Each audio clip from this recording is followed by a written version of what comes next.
It's a pleasure to see everybody here today. I am, in particular, hoping that we can have as conversational a get-together as possible. I will begin just by introducing what I'm hoping to talk about and say a few words, but then what I'd really like to do is to engage all of you on questions that you have and thoughts that you want to share because we're all, I think, to one approximation or another in the same business here. And that business is trying to teach our students the field of constitutional law at a moment in historical time where the field is in flux, in rapid flux. I feel as though each edition of this casebook in the last several has represented a bigger shift in the baseline of where constitutional law is than probably the previous 3 or 4 editions combined. And that is a classroom challenge for a couple of different reasons that I'm going to turn to in a moment. But it's what makes, to me, I will just preface this by saying, this is also what makes it fun to teach constitutional law. The challenge associated with this, which is pretty different than the challenge associated with, for example, teaching contract law or property law, where the field is roughly stable, is part of what makes this exciting. And it goes to what I think is really the underlying challenge in teaching constitutional law as a body of law, which is that the field is both a body of law like any other area of law, with its own, big fat casebook, like every other field has a big fat casebook, and also simultaneously a field in which breaking developments, political changes, the composition of the court, the major issues that preoccupy our country are constantly rising to the fore. And so we have the benefit that our students are almost always excited to take constitutional law, even if they think they're never going to practice it.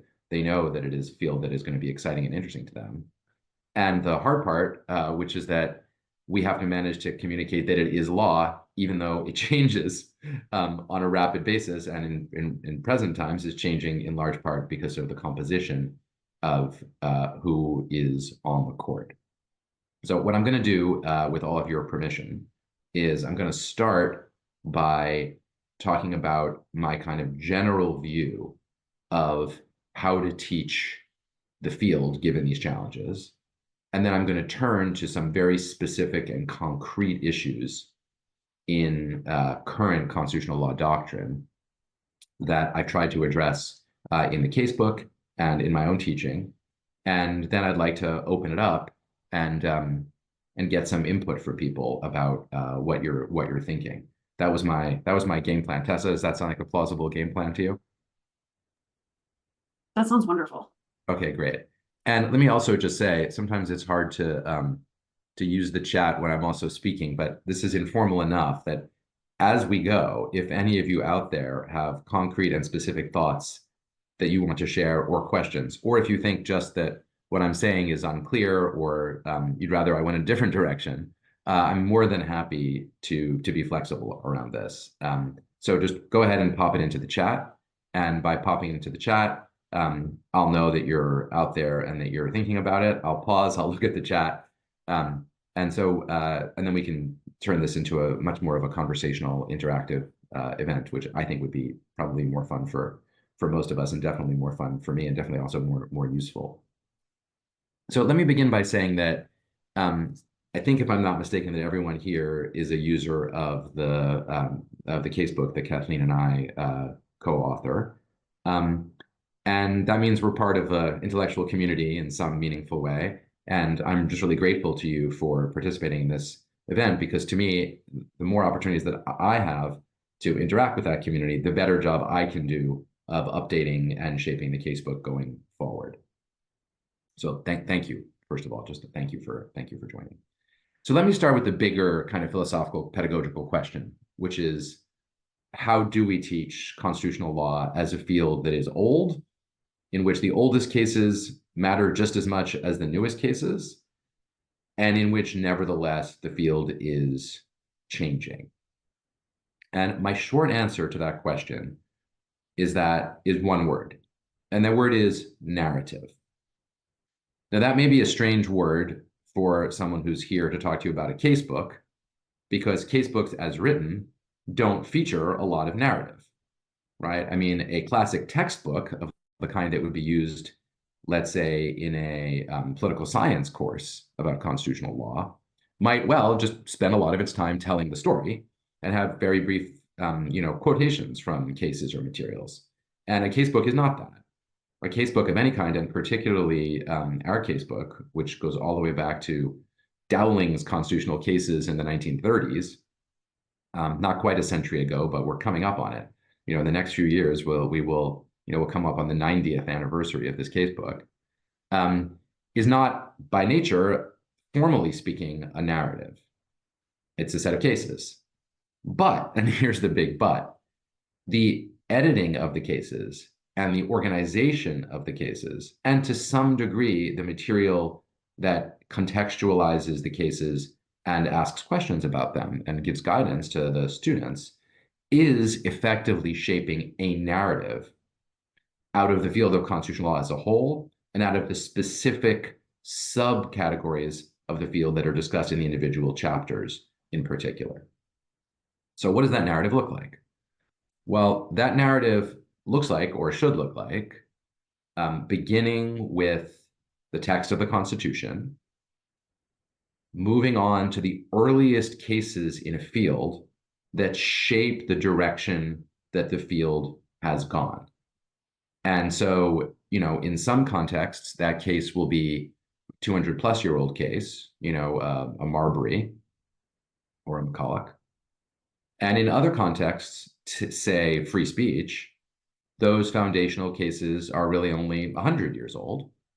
The 1917 to 1919 cases with which Justice Holmes inaugurated the law of free speech. And in some sub areas, they're even much more recent cases, say substantive due process, or even, let's call it the equal liberty doctrine, which is itself a doctrine that grows out of different older strands, but on its own doesn't really come into existence until the early 21st century. So we begin always in every area with the foundational cases, and those I define as the cases that are going to get cited again and again and again in the field, and they're going to shape the subsequent conversation, even when the meaning of those cases will be changing over the course of the narrative. So foundational cases are where we begin. Then from those foundational cases, we follow lines of development that are really narrative lines, which usually involve the extension and expansion of the doctrine. So I would say the classic version of this would be Commerce Clause. So, we begin with the most foundational Commerce Clause cases. From there, we move on to a series of cases where the reach of commerce is gradually expanding. Then comes the next stage, which is usually the reaction. And I'm trying to use the word reaction in a non-political sense, because it could go in different directions in different areas. It's not always progressive versus conservative. But the reaction is where, for whatever reason, at some historical moment or juncture, a majority of the justices think that the doctrine has gone too far in one direction or has been on a mistaken path and needs to go back in the other direction. So again, to use commerce power as the example, one can think of the Lochner era cases limiting commerce power as pushing in the opposite direction. So now your narrative has original case, extension, original principles of the doctrine, extension of the doctrine, reaction to the doctrine. And then, depending on where we are in the historical development of that particular field, there could be a couple more stages. There could be a stage of reassertion of the original direction. That's what happened in the commerce context.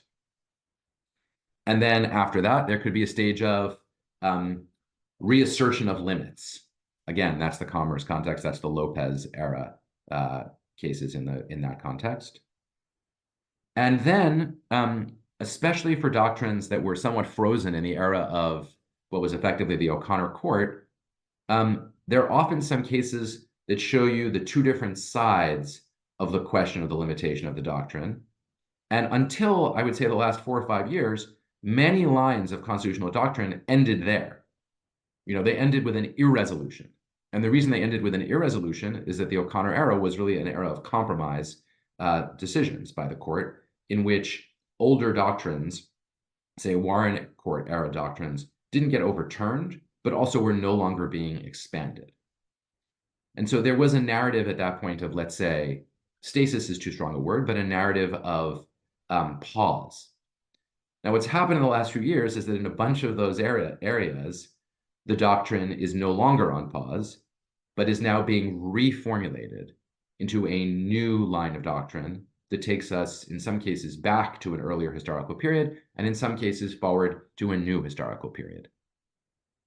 So let me say what I mean by that. And for that, I'll just dive into probably the most prominent example of this in the last few years, which is substantive due process. So in the substantive due process context, you could say that the grand narrative of the field, which is reflected in the cases laid out in the casebook, was pretty clear as of 5 years ago, and it matched pretty much what I just described to you. You know, in the earliest strands, we have the notion that we're not going to have a very great extension of substantive due process.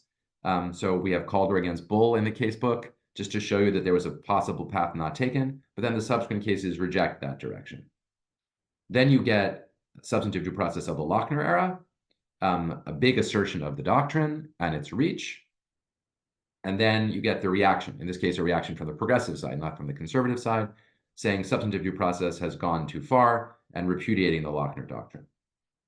Then you get a new development, and this is familiar to all of you from the way you teach these cases, a new development going back in the other direction, the slow, gradual expansion of substantive due process, this time in a personal liberty manner on the progressive side, reaching its apotheosis in Griswold and then in Roe, and then in Lawrence, and then hybridized with equal protection, this is a footnote, hybridized with equal protection in Obergefell. So that was the substantive due process narrative as it stood a few years ago. But now we have a radical new development, just as radical as Roe was in its way, which is Dobbs. And so what that means is that the trajectory, the narrative path that substantive due process has been following is now entering a new era in which the court has not, it turns out, though some people thought it might, Justice Alito's opinion in Dobbs didn't repudiate substantive due process entirely. It just took it a step back. It overturned Roe while purporting not to touch Griswold or Obergefell. So now we're in the new era in this field. And what we have to do is somehow manage to teach students that both that this trajectory has occurred and that the trajectory is going to be ongoing, and that the doctrine still hasn't fully worked out logically why it is that Griswold is still good law, though Roe is not, and why it is that Obergefell is still good law if Roe is not. So from a narrative standpoint, the casebook should enable you to teach this material so that you can make all of that clear to your students and have them discover it through the long trajectory of these cases. You're easing them into understanding that as much as you need to, as much as possible. Of course, they're trying to figure it out for themselves. But the casebook is there to help you balance and develop that process. Now, what does that say for the, I would say, the underlying deeper question, which is when our students say to us, well, wait a minute, what makes this law at all? And here again, the narrative trajectory really matters. I mean, I don't think people in too many other fields of law today are getting the same amount of pushback from their students as we are, we who teach constitutional law, in saying, well, wait a minute. You know, what's going on? Is this law? How can it be law-like given this? And the deep answer that we have to give them, I believe, is that constitutional law is certainly law, but it's law that operates through this series of gradually developing narratives that are threaded through lines of cases that do not have to be threaded in a single way. In other words, the takeaway of the deeply divided court with majorities on the conservative side in the last few years is and should be that the narratives that we have in the field, the state of the law in a given moment, are not permanently fixed. They are developmental. And in developing, they are still law. So what you hear there are echoes of the, David Strauss's idea and that of those who came before him, that we should understand constitutional law as a species of common law, in the specific sense that it is a field in which judges are shaping the direction of the field by drawing on precedents, but there are different through lines that they can draw through the precedent. And depending on how they draw those through lines, they'll get different outcomes. But contrary to what many students coming in the door think, but what I hope they will think when we're done, the justices can't just draw any line they want and say that it's constitutional. Instead, they're doing it through the mechanism and the language of doctrine. And so what the casebook is providing, the reason that this casebook, and I have my casebook here just to, give a reminder of just the size of the thing, the reason that they need all of this, or that we need all of this, is that is the nature of the constraint. It's learning and understanding the structure of the doctrine and the way it operates that tells you what are the options available to the justices as they shape new lines of doctrine. Okay, let me say one more point about this before moving on to some concrete and specific examples. History and tradition is a phrase that anyone who teaches constitutional law has had to spend a lot of time thinking about over the last few years. And as all of you know, history and tradition is a kind of version of what substantive due process evolutionary doctrine was supposed to look like, that the justices have started using beyond the substantive due process context.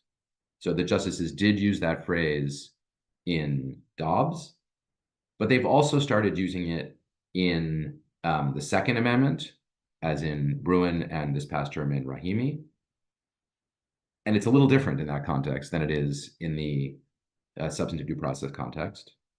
They've started using it, at least some of them have started using it in the free speech context as of this last term, where we saw it in Vidal against Elster.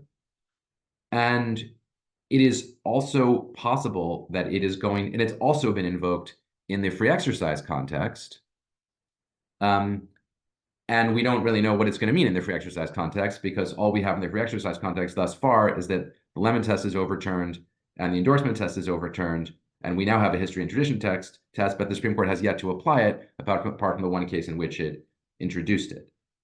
So we certainly have on our hands a new old formulation, a formulation that they didn't make up out of whole cloth, but which they're suddenly deploying in a wide range of contexts.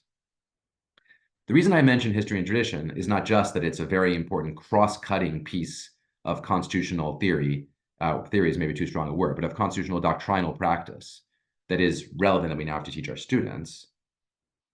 But it's also that history and tradition shows you something about why the doctrine matters. And it shows you something about why we can teach our students that the doctrine matters.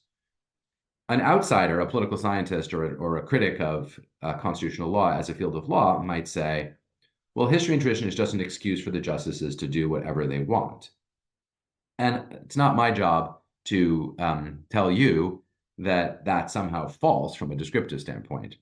Rather, what I'm trying to convey as a teacher of constitutional law, speaking to other teachers of the field, is that what we have to do is teach our students about the constraints that come with the formulation history and tradition. That phrase itself grows out of a specific doctrinal tradition in the substantive due process context, which causes troubles and problems. This is one of the reasons, for example, that Justice Barrett is very worried about using history and tradition in areas where she doesn't want to use substantive due process doctrine, but wants to have originalism, because history and tradition doesn't, on the surface, sound like it's straight up originalism. And she started to point that out in a handful of different cases, including in her Bruin concurrence. But history and tradition are about the past. They're about events that have occurred in the past. And they are also about, through the word tradition is also not only about legal practices, but also about doctrinal practices. So they show you that the fatness of the casebook is, again, not an accident. They show you that we have to teach our students that the materials before us are materials that they have to use to learn as a kind of a language to figure out how the court will decide future cases. And therefore, that if you want to teach constitutional law as a field of law, as I do, you want to teach students as though they were going to go out and practice constitutional law tomorrow, which relatively few students are able to do because it's a small number of people who practice constitutional law for a living. But if you are practicing constitutional law, you need to treat the entire body of doctrine as narrative and also as background history and also as part of the background tradition that enables the field to evolve and develop. Okay, let me pause and have a quick glance at the I see the question. Yes. And I hope everyone can see the chat. Yes. So just to respond to that question, I think that Occam's razor is a great principle when it comes to explaining natural phenomena. I mean, that's why Occam's razor is so useful in the scientific context. Why not prefer a clean, simple, neat explanation over a complex one when you're talking about, say, a phenomenon in the world of physics, or even a phenomenon in the world of biology, although, as I'll say in a moment, biology is a more complicated case. But when it comes to human, socially constructed phenomena, of which constitutional law and all law are a very, very good example. If it were true that we were following Occam's razor, I think I would agree with you. We could just say, oh, it's all politics, it's all ideology, so who cares about our casebook? But that's not what the social form of legal reasoning, especially of constitutional law reasoning, is. The social form of constitutional law reasoning is an accretionary practice that is path dependent. It starts, as I've been saying, with a document that itself was created in very specific historical circumstances, and it was created in language. And language is an accretionary phenomenon with a lot of path dependence, because a word that means one thing at one time can mean something else at another time. It's not an inherent quality of the letters or the words or the phonemes. It's a complex set of cultural practices that shape language. And then we build constitutional law on itself, block by block by block by block, case by case by case by case. And what emerges is a very, very complicated social practice in which, in a hard case, we might not know the outcome until it's been argued in the Supreme Court, and we experts in the field might argue amongst ourselves about what the court is likely to do in a future case. So if we think that the law, as Holmes thought it was, is defined by a prediction of what the courts will do, that prediction isn't a black or white prediction. It's a complicated prediction based on our built-up knowledge and expertise. And so what we're teaching our students is the full social practice of law, which means how to read the cases, how to argue cases, how to write cases if you're a law clerk or a judge. And all of those practices are circular. They're all going back onto themselves. And that's why there are cases. And that is why the Supreme Court decides cases in the way that it does, by considering arguments and translating them through the idiom and the language of doctrine. So in that sense, to me, there's enormous empirical evidence that constitutional law can't be easily categorized by Occam's razor. Occam's razor doesn't fit this kind of social practice. The simplest explanation isn't always the right one. And it's certainly not the one that would, more to the point, that would teach our students how they could go out and practice it. Because our students can't go into court and get up in front of the court and say, may it please the court, Your Honor is a Trump appointee, so I urge you to give us a Trump-oriented outcome. Or the opposite, may it please the court, Your Honor is a Biden appointee, and I urge you to give us a piece of constitutional interpretation that matches the progressive democratic view of this topic. The fact that they cannot say that is evidence that the social practice is more complex and more constrained and doesn't operate according to the mere ideology or politics picture. And I just want to say, that's all consistent with someone saying, oh, this is all a sham. If someone really believes that's all a sham, that's okay. You can still use this case book and you can still teach constitutional law, but you'd still be explaining to people how that sham is created. So if you think that it's a sham or a play, imagine that you're teaching Shakespeare and a student raises their hand and they say, well, professor, how can you be teaching us Hamlet? Hamlet is just a made-up story. It's just whatever, whatever the troupe of actors wants to put on. So the answer to that is, of course, Hamlet is a made-up story, but Shakespeare actually, as a person and as a construction, produced a complex play in a series of historical circumstances. And then people have been performing those plays in one way or another and giving them meanings in one way or another over the space of the last 500 years. And if we're teaching our students to interpret a play by Shakespeare, much less to put on a play by Shakespeare, which is what, in fact, our students are doing when they go into court, they're putting on the play. It wouldn't do them very much good if we said, well, all you really need to know about Shakespeare and Hamlet is that Hamlet made it up, end of story. We wouldn't be doing our jobs as English professors, and no one would think we were.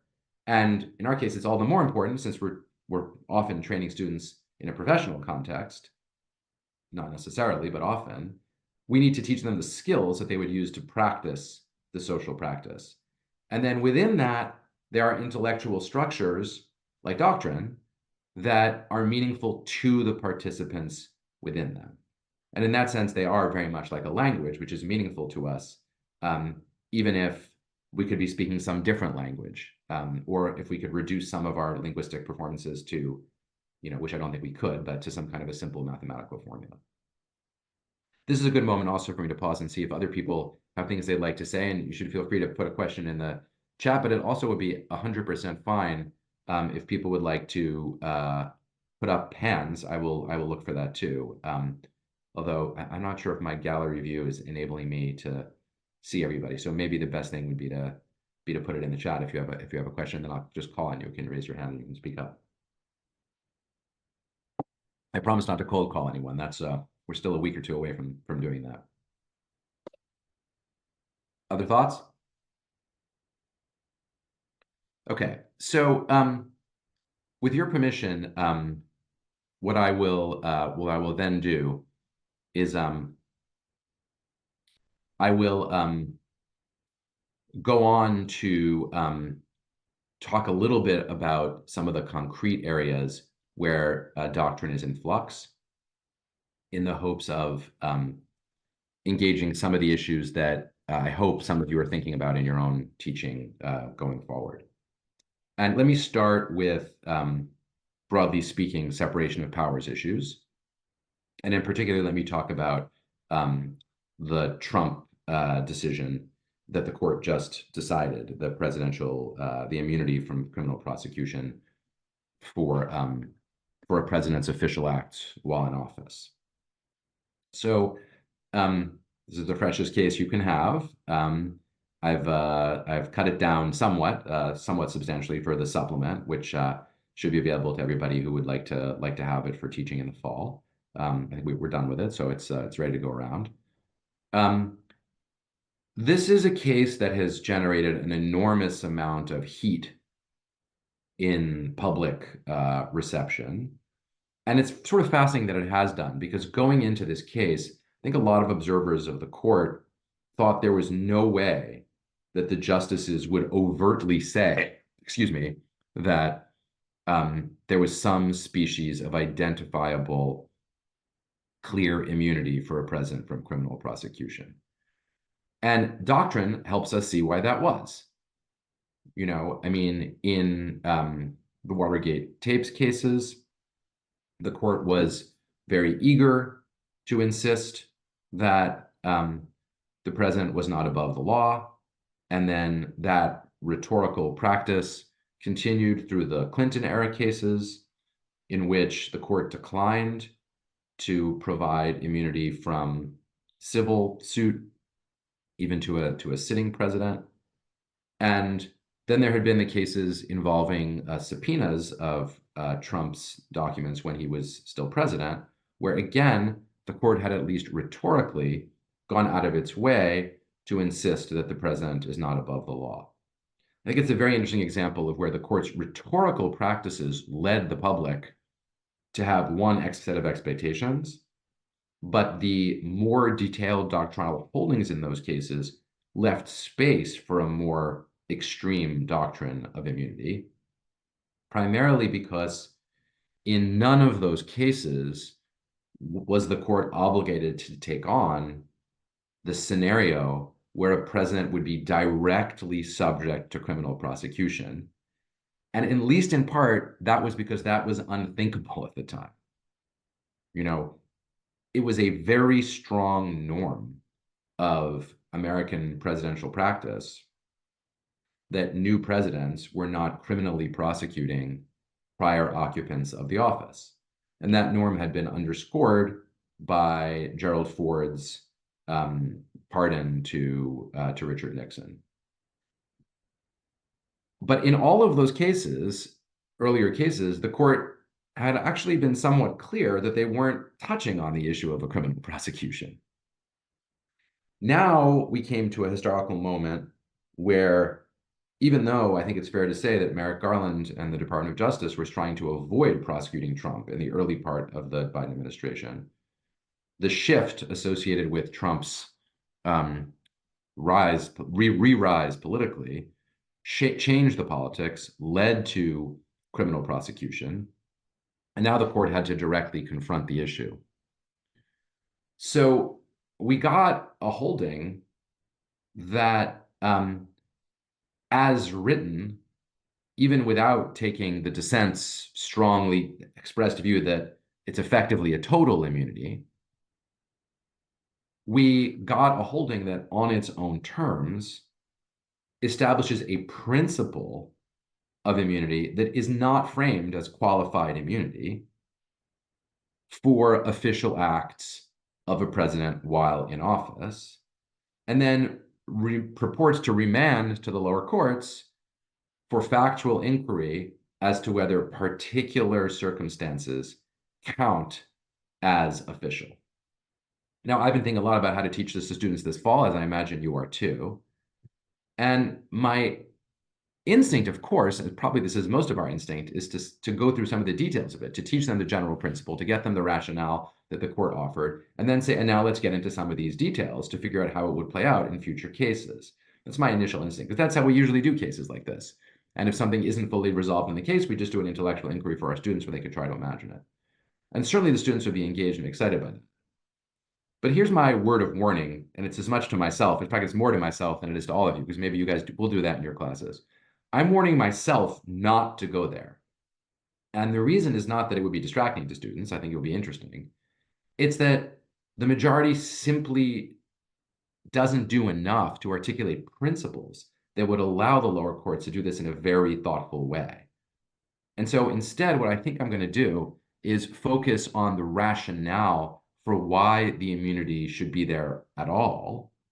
In particular, the court's concerns about the scenario of the hamstringing of the president by fear of subsequent criminal prosecution. And I'm going to ask my students to notice why that fear was so predominant in the minds of the justices. And I think, this is just to share my own view, I think the reason that they're so worried about that is that they're being influenced by the fact that we're now in an era where it is thinkable for criminal charges to be brought by a subsequent president against a president. So I think the justices are aware of that and worried about it, and they don't like it. They don't want to be in a scenario, they, the majority, don't want us to be in a scenario where presidents are going through the day thinking, I may be prosecuted subsequently. And that is a point that is cross-cutting against ideology. You know, I mean, the liberal justices insist that there's nothing to be worried about here. There's nothing to see here. But it is worth asking ourselves, possibly not our students, but asking ourselves, would the liberal justices have felt the same way if this case had involved criminal prosecution of Joe Biden brought by Donald Trump a couple of years from now? Or would they then have been very inclined to this stronger form of immunity? I note that in the oral argument, an important theme that came up, and it did come up in the opinions as well a little bit, was the question of whether the Obama administration might have been subject to criminal prosecution, or President Obama, rather, might have been subject to criminal prosecution for the drone strike that killed Anwar al-Awlaki, an American citizen, on the basis of OLC determinations that the White House counsel's office could perform sufficient due process to ascertain that the person who was going to be killed was not being murdered, but was a lawful target for a U.S. military strike authorized by the AUMF. So that's how I'm going to try to cabin discussion of the case there. And I'm going to try to do pedagogically a trick that I always try to do on these ideologically charged cases, which is to try to get the students to imagine what it would look like if the facts were different and the ideological outcomes appear to be different, and try to see whether the intense embrace here of executive power is distinctive to the conservative faction on the court or is not.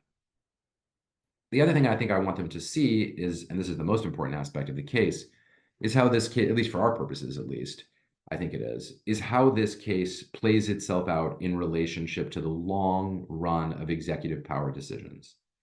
I would say that the Trump immunity case is one of the most pro-executive power decisions, in this instance, over and against judicial power in the long history of the court. And it therefore belongs in a separation of powers course in any analysis of the long trajectory of how presidential power has been playing itself out. Let me pause there again and see if anybody has anything they want to say or ask about the Trump case. And by the way, it doesn't have to be asking. You can also just jump in and tell me what you think.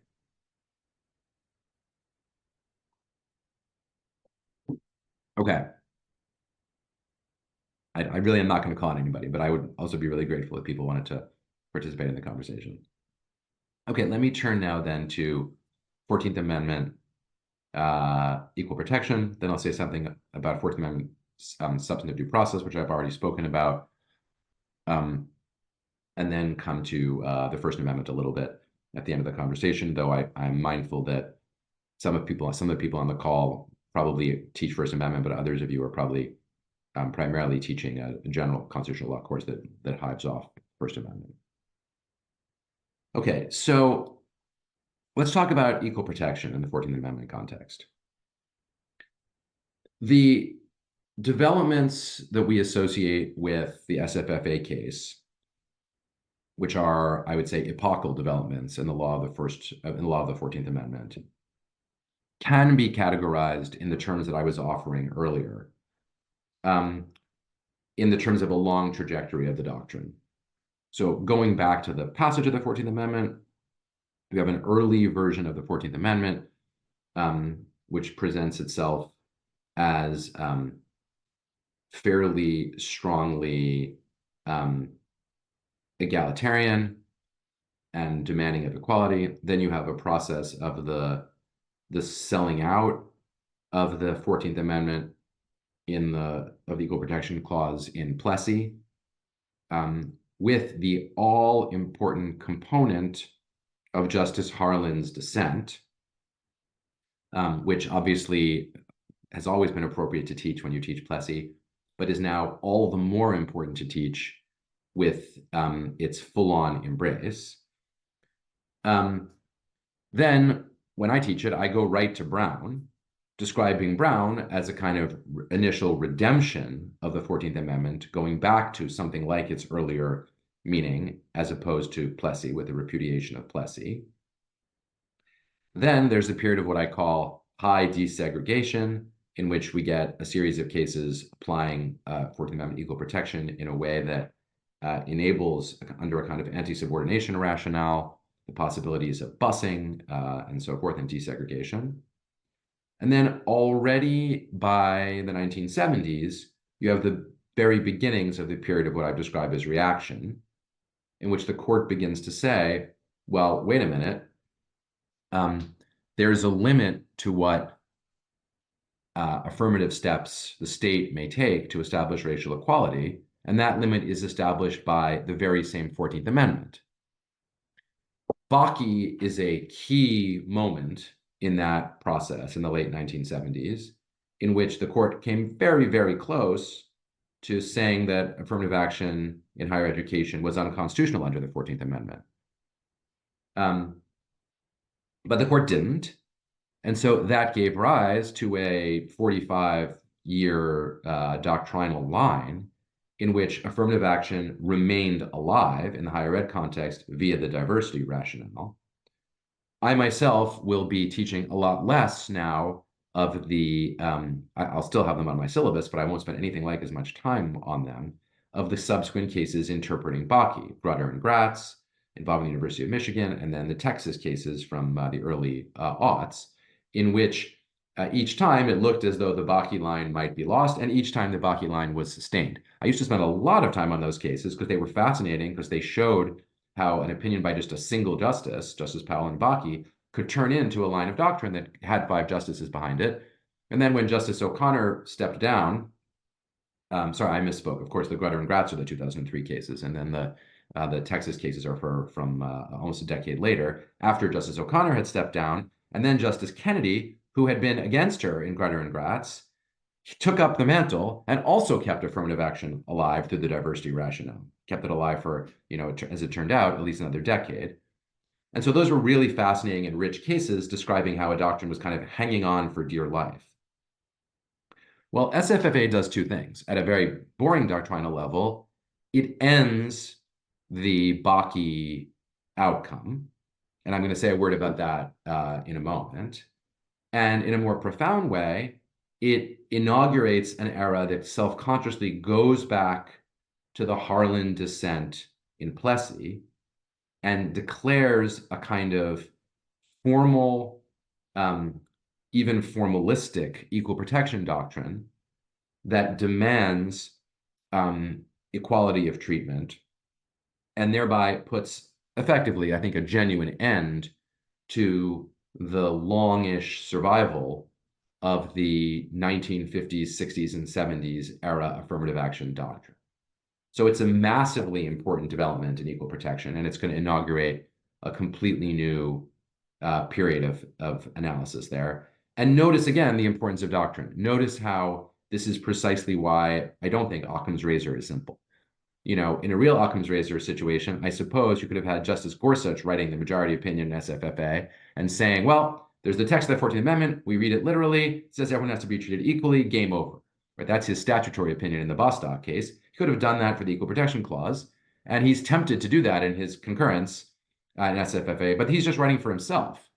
Instead, what we get is a majority opinion that cites specifically the Harlan opinion in Plessy, the Harlan dissent in Plessy, and that makes that into the law in a way that is not clearly compatible with equal protection originalism, right? You have Justice Thomas insisting on it, but it's very hard for him to say that it's truly original because, among other things, Plessy was decided long after the 14th Amendment was enacted. Harlan's opinion is not very originalist, doesn't have historical evidence specifically associated with it, although you could categorize it as religious in some sense. And he's in dissent. So, it's also very interesting from a kind of direction of how equal protection law is going to go. It makes equal protection law less originalist than you might imagine that it otherwise would have been. And it starts to push it in the direction of being somewhat textualist. But again, it's not just a from scratch, simple ideological holding. It's a holding that purports to rely on what was one of the great dissents of all time, always held up by progressives as wonderful, and also treated as a basis for the holding in Brown. And so what that enables the conservative majority to do is to identify its holding in SFFA with Brown itself without ever saying that it's Brown. By going back to the Plessy dissent by Harlan, they can say this is a Brown-like decision. There's nothing to see here. There's nothing to argue with here. Of course, this is the canonical meaning. Again, it's a great manifestation of the narrative approach that I'm describing. Now, I want to say a word, which I promised a moment ago, about the aspect of SFFA, which is very characteristic of the decisions of this court over the last several years. And this is, I think, hugely advantageous to us to see in teaching and can be very helpful for students. So what I try to emphasize, what I tried to do last year when I was teaching SFFA, and I'm going to try to do it again this year, is that there's a very specific historical development that is happening in the current conservative revolution at the court. And that can be characterized this way. The court is overturning the compromise decisions of the burger court. Now, this is a trend that began even before the current conservative majority was fully in place, but it's speeding up very, very, very rapidly. In order to explain what I mean, let me take you back for a moment to the 1970s and Warren Burger's Supreme Court. So that Supreme Court was a court that was engaged to some degree in reaction against the Warren Court. The Warren Court was maximal living constitutionalism, invention of new rights, think Griswold, think Roe, also true in the criminal procedure context, think Miranda. So rights are being invented right, left, and center, and they're, well, all left, as it were. They're being invented all the time, and the left they're being invented on the left. And on the Burger Court, there's a reaction against that. But the Burger Court did not react by rolling back almost any of the major decisions of the Warren Court. They were too recent, and the court wasn't conservative enough for them. Instead, the way the Burger Court reacted was by freezing the law, declining to extend rights further, and coming up with a series of famous decisions, which were the core of the field of constitutional law when we were students. We're not all at the same age on this call, but maybe I'm on the older side, but certainly when I was a student, and I think really for the last 25 years, which did not make that much sense as a matter of inherent logic, but actually reflected a kind of attempt to compromise on that court between the more conservative and the more liberal justices. So let me just give you a few examples. In this case, Bakke. 4 justices think in Bakke that it's fine to do race-based affirmative action. 4 think it's wrong to do it. 1 thinks it's okay to do it if you have a diversity rationale, but not on a remediation rationale in most universities. So only 1 justice behind that position. It's a compromise position. It becomes the law. Take Roe, which is itself a kind of compromise decision, right? I mean, to the dissenters in Roe, there's no constitutional right to an abortion. To some of those on the majority side, living constitutionalism, we can invent the right. The right is near absolute. Then there's the actual opinion by Justice Blackmun with the trimester framework, which the one thing we can say about that is that's not in the written constitution. So what's the trimester framework? The trimester framework is an attempt to compromise between the different positions by saying in the first trimester, there's a fundamental constitutional right that lies with the woman and nothing you can do about it. In the third trimester, the state is involved and the state's interests predominate. And in the middle, we'll work it out, right? Classic example of something that never really satisfied the left, never really satisfied the right at a conceptual level, but it became the law and it remained the law for nearly half a century. I could give you more examples of this. Buckley against Vallejo, and it's not an accident that I'm naming some of the most famous cases of the Burger Court era. Buckley, too, entails a compromise. Is money speech? Well, if money contributions are speech, then both the campaign contribution limits as well as the expenditure limits both should conceptually be free speech protected. Or is it not speech, in which case neither should be free speech protected? Instead, Buckley is a conceptually incoherent compromise, according to which your individual expenditures might be your free speech and might not be able to be limited, but your campaign contributions are sort of speech, but sort of not speech, so they can be limited within some bounds. Another perfect example. And I could proliferate examples, but I won't. So what happened in the 50 years after all of those decisions were made, is that the conceptual war showed that neither side, neither the right nor the left, were satisfied with those holdings. But the case is held because the doctrine managed it. Again, could not be explained by Occam's razor. These were complex ideological compromises, and they were doctrinal compromises that became the law. But what happened over time is that the right conceptually chipped away at the conceptual incoherence of these cases, and the left mostly admitted it, but couldn't do much about it because it was trying to toe the line and hold the line and avoid what was coming from the right. What's happened in recent years is that in different ways, each of these compromises has collapsed. So in the case of the Buckley compromise, we never had Buckley formally being overturned, or not yet. We may never get it because we don't need it, because in effect, campaign contribution limits have been eroded by a range of complex doctrinal decisions.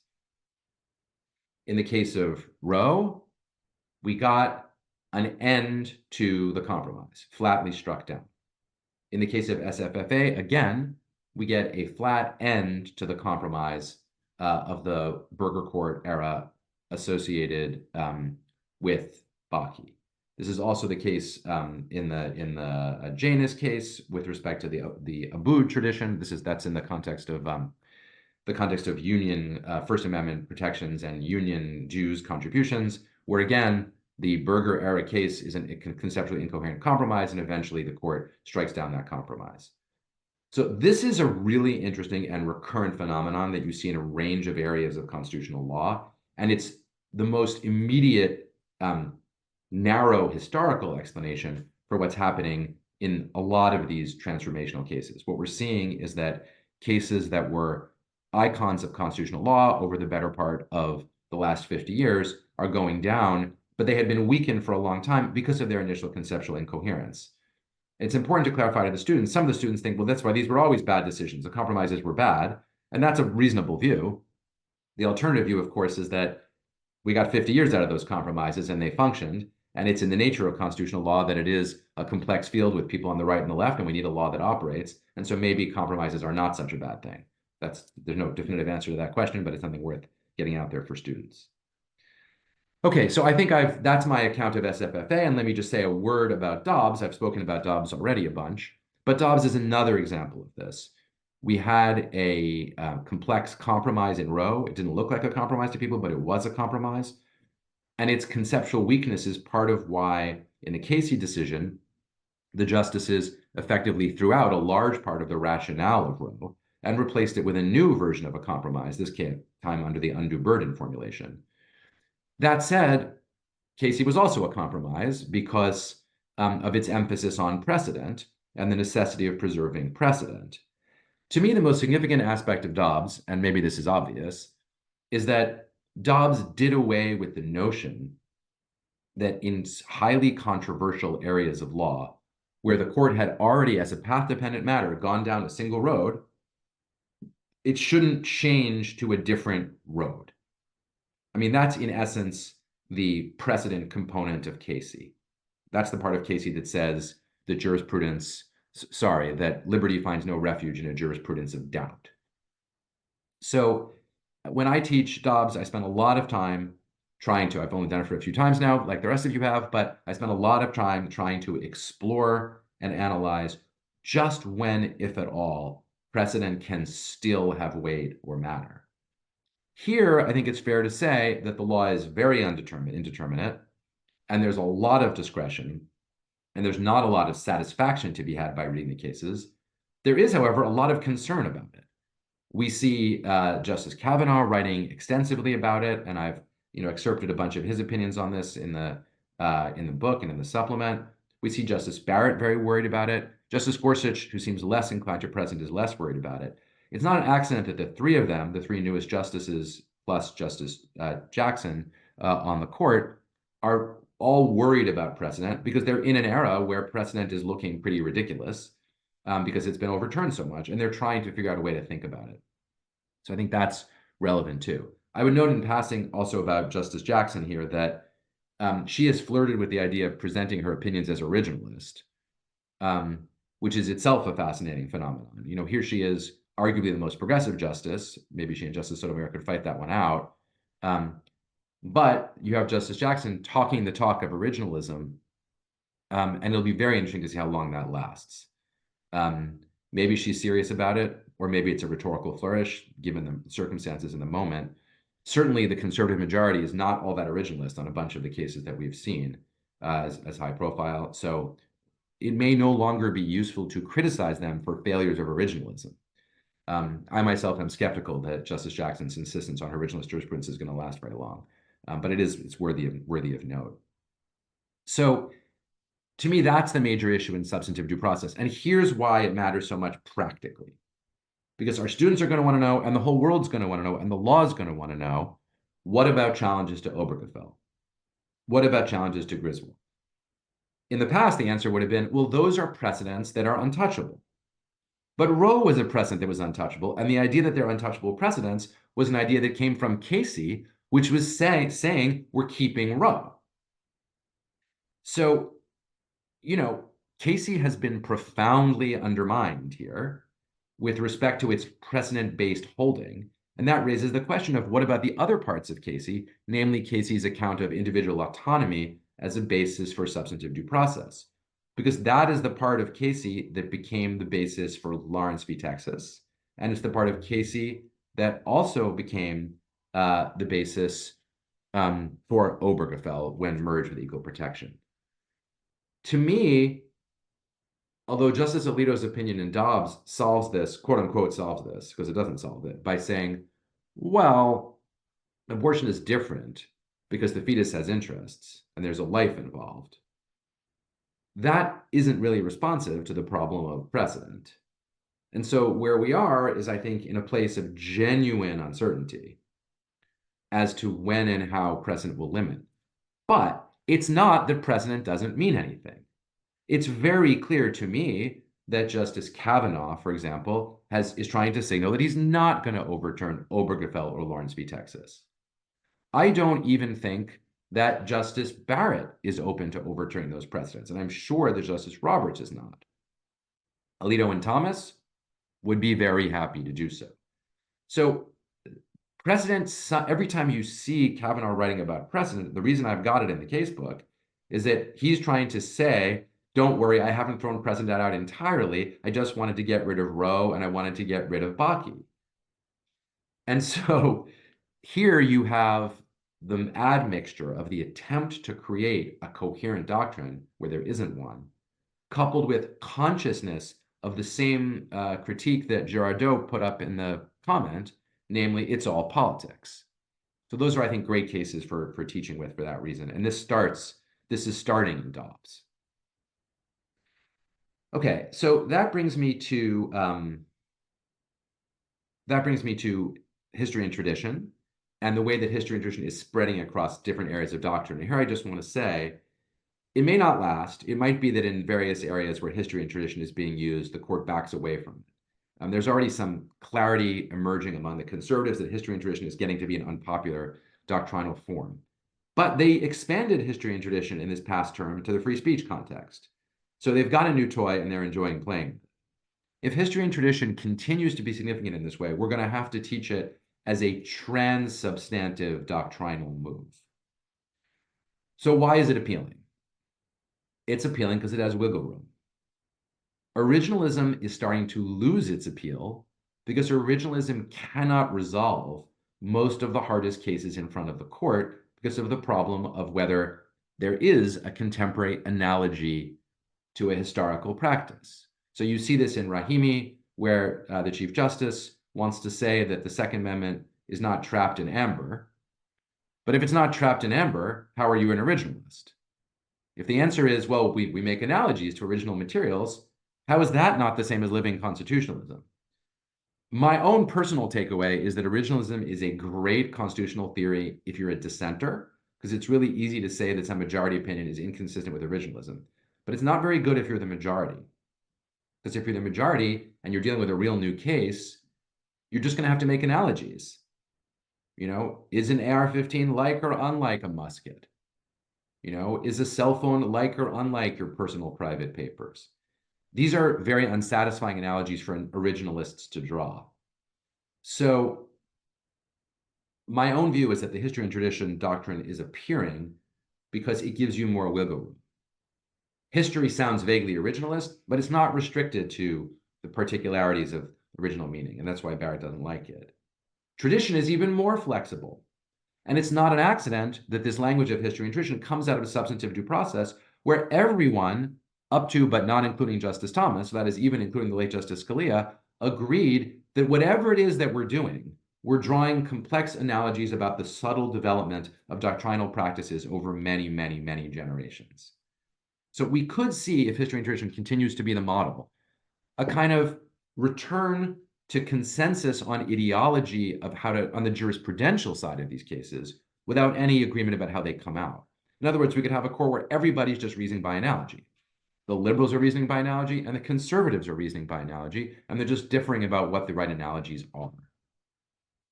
I will say that history and tradition does pose one pedagogical problem that we saw very clearly in Bruin and in Rahimi. And believe me, I felt this very much when I was editing those cases.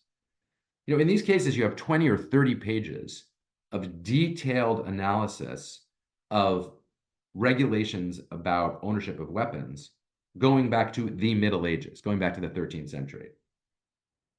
It cannot be that we have to teach that to our students so that they would have to be experts in 13th century, weapon regulation in order to decide cases. The reason it can't be is that lawyers don't have that ability.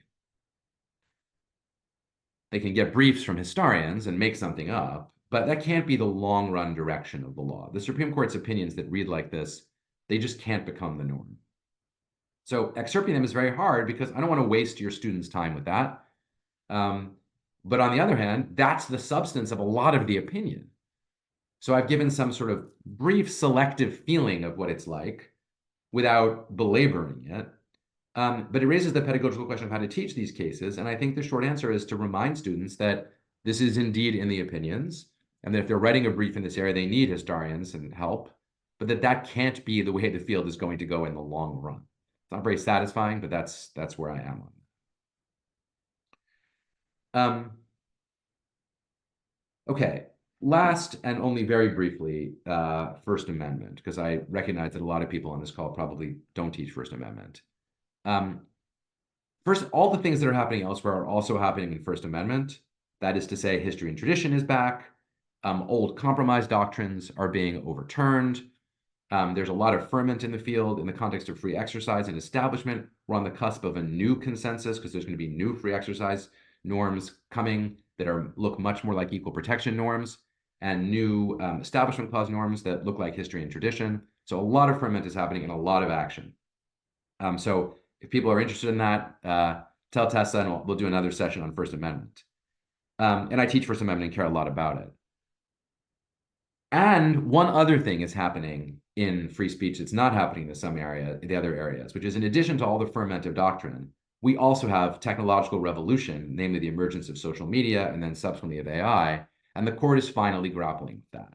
And so the big news of this last term was that in the net choice cases, the court decided what is probably going to be the Marbury, or according to some critics, the Lochner of the law of platforms, the law of social media.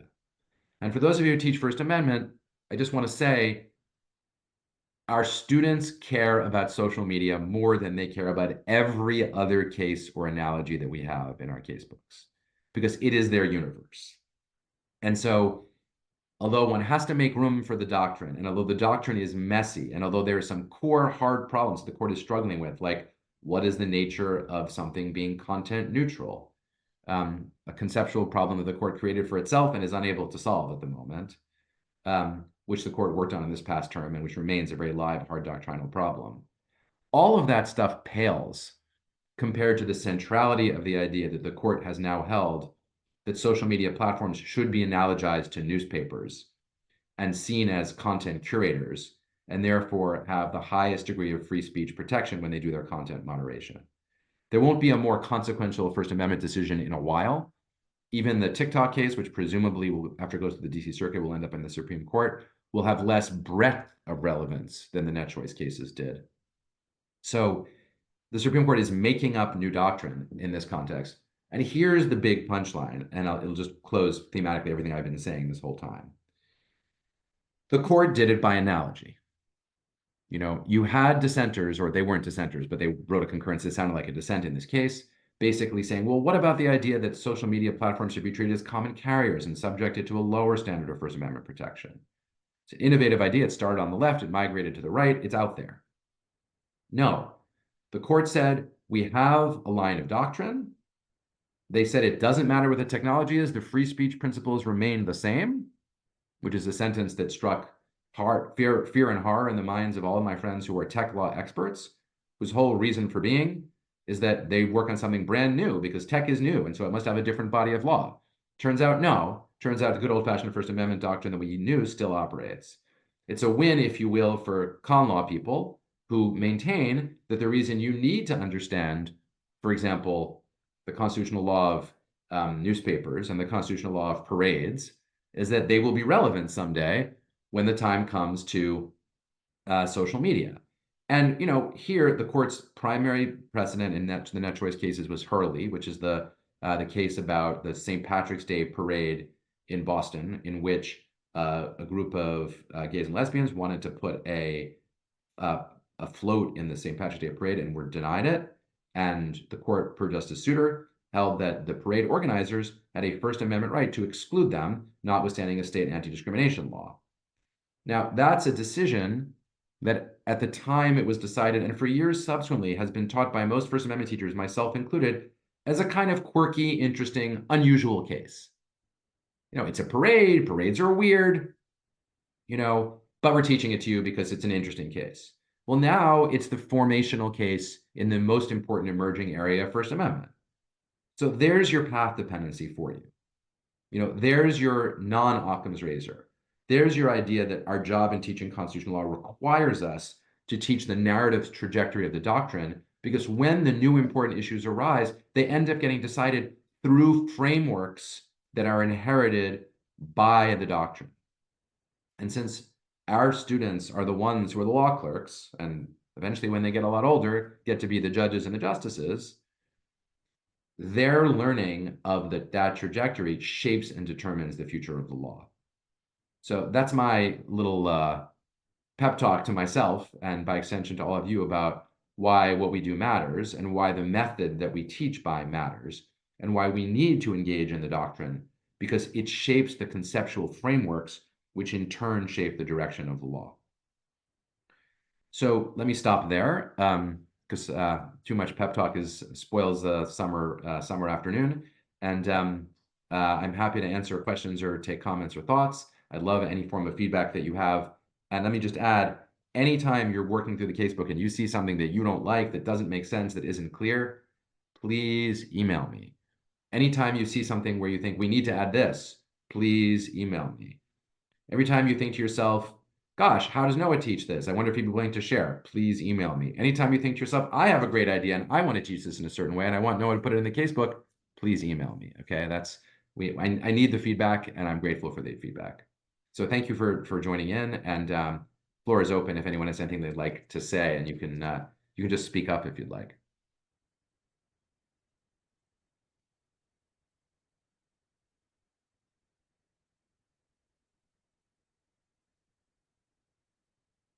Well, if not, and if this was if all was valuable and useful, I'm grateful. Again, very much looking forward to feedback from all of you, and I appreciate you for spending a little more than an hour of one of your last summer days alongside me. Thank you. Please all do stay in touch. If we could create a community of people around this casebook, I'd be grateful, because I think these are important issues and they're fun, and sometimes it can be isolating to teach this in your own school, and it's fun to talk to other people.